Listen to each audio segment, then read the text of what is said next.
Welcome, everybody, to another TENtalk. My name is Sherry Frost. I'm the Vice Chair of the New Hampshire Progressive Coalition, and I am joined today by Tim Smith. He's running for his fifth term in the New Hampshire House for Hillsborough 17, which encompasses Manchester's Ward 10. So the way a TENtalk works is it's a brief little conversation with a candidate. They have the first 5 minutes to talk about anything they want. You can talk about something in the news or an issue that you don't feel like gets enough attention. You can talk about a question that you wish you were asked on the campaign trail that you never are. And then at the end of that 5 minutes, I get to ask silly little questions that may have nothing to do with anything at all. So with that, I'm going to give the floor to you. Here you go, Tim. Thank you very much. So as Sherry mentioned, I'm State Representative Tim Smith, currently serving my fourth term in the New Hampshire House of Representatives, representing Ward 10 on Manchester's beautiful west side. I'd like to talk for a minute today about the concept of corruption. When most people think about corruption, they're usually thinking about, somebody giving a bribe or like a bag of money changing hands. But there's a lot more to it than that. That's a very overt form of corruption. But in state level government, there are a lot of other corrupt practices that happen.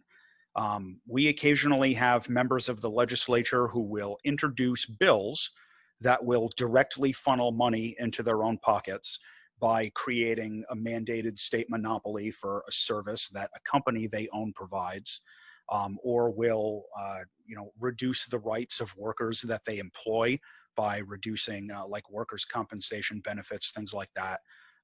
That they'll do to try and line their own pockets. Unfortunately, that sort of thing does happen.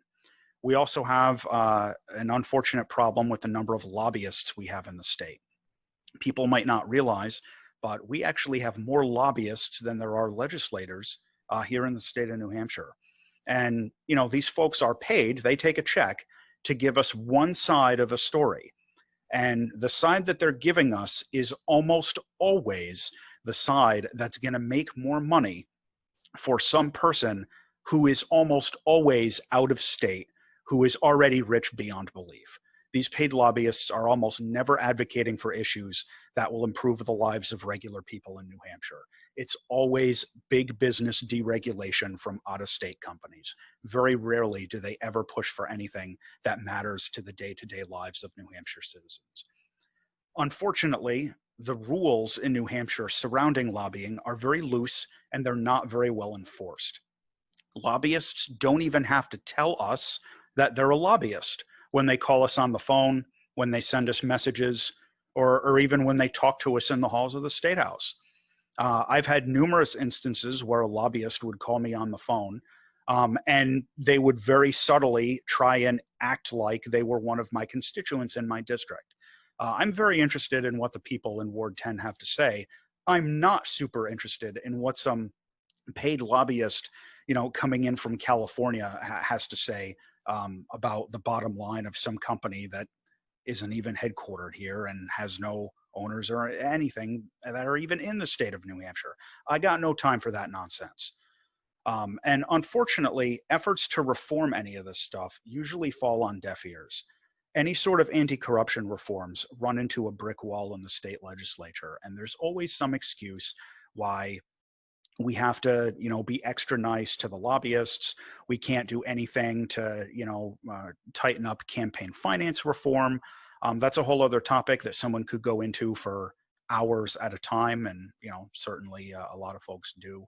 The rules surrounding campaign finance are, again, very loose and very poorly enforced.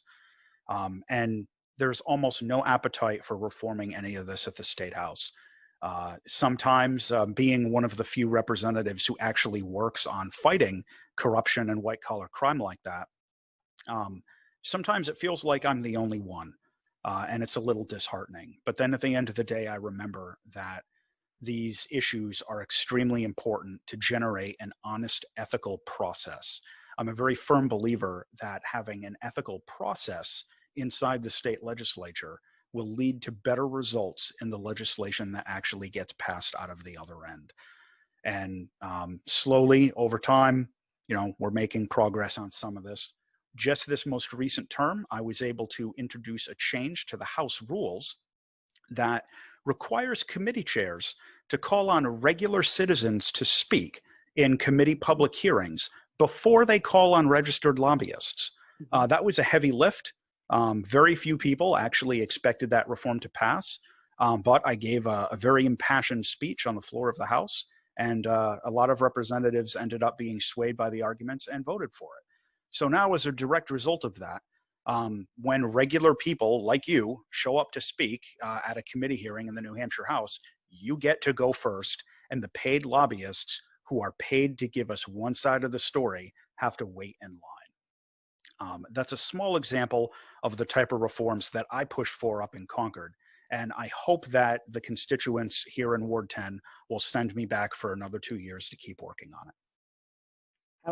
Outstanding. And look at that, you still have 20 seconds left. Good job. All right, so now we get to ask light stuff. What is something that most people are afraid of that doesn't bother you at all? I think probably flying. I took flying lessons back when I was a teenager and in my early 20s. So I actually really enjoy being up in a small aircraft. Nothing for me, at least, compares to the thrill of, flying a little Cessna around southern New Hampshire and taking in the view. But it seems a lot of people get a little nervous in airplanes. I'm one of those. I'm one of those people. I don't have to be like coaxed into an airplane, but once it starts bouncing around, I'm a little weird about it. What is something that reliably cheers you up? Reliably cheers me up. Getting home at the end of the day and kicking my shoes off after I get in the door from a day at the office. That always cheers me up and brightens my mood just a little bit. Great.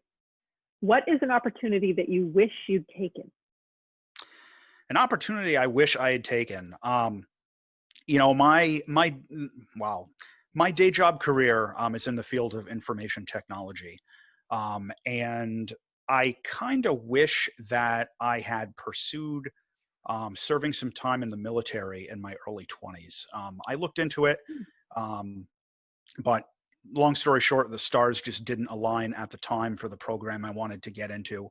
And I regret missing that opportunity now that I'm too old to do so. Isn't it interesting? Because that's also something that I looked into as well. I wanted to be a linguist, and I couldn't make it work. I couldn't guarantee that I would be in that program, and I didn't want to be behind a gun. Yeah, interesting. Yeah. What is one chore or task that you love doing?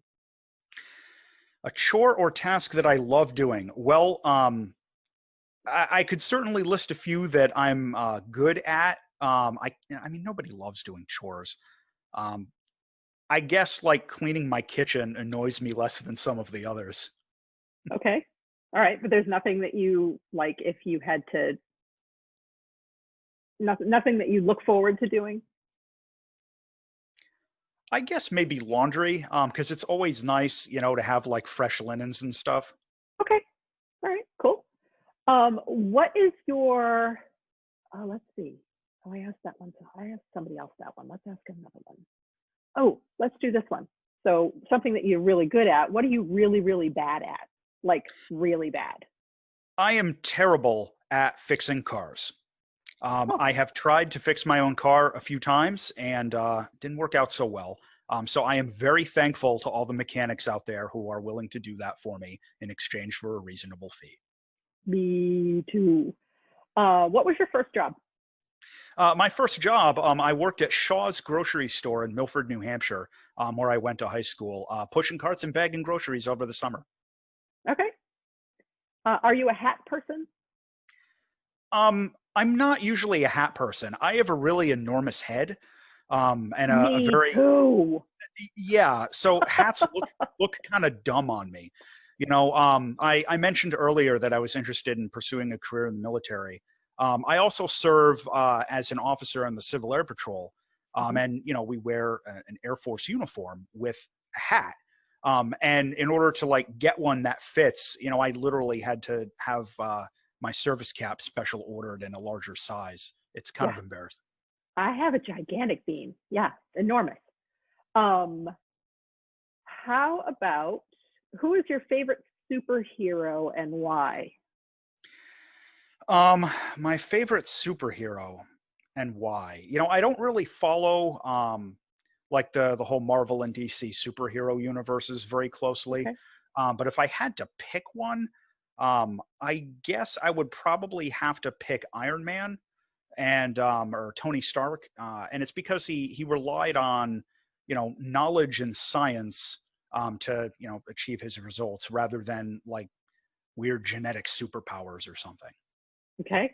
I got a couple more for you. What is your least favorite flavor of ice cream? Least favorite flavor of ice cream. So I'm gonna cheat and I'm gonna say the strawberry vanilla chocolate. Because Okay. whenever somebody gets the strawberry vanilla chocolate, you always end up with one left and the other two gone. Yeah. And you can tell which one was your favorite and which one was your least by what's left. Right. Yeah. What is the, let's see. What word or phrase do you say too much? Word or phrase that I say too much. You know, I'm really not sure. I think it would have to depend on the context. You know, up in Concord, I I use very parliamentarian type language far too often. Um, Mhm. you know, fellow representatives, that sort of thing. Yep. But just in casual day to day life, um, I guess I'm prone to a lot of just colloquial expressions like "Hey, how you doing?" You know, that have like no meaning whatsoever, but it's accepted as a social grace. Okay. And the last and most meaningless question I think I have, what is your favorite Monopoly piece? My favorite Monopoly piece is the top hat. Always the Okay. top hat. All right. I have to admit for here that you and I have been fairly close for a pretty long time, and I'm a little freaked out by how many of our answers are the same. And that's a TENtalk, you guys. Thank you so much, Tim, for taking the time with me. And yeah, I don't have a closing. I don't have an outro on this one. It was great. Thank you so much. Thank you. All right.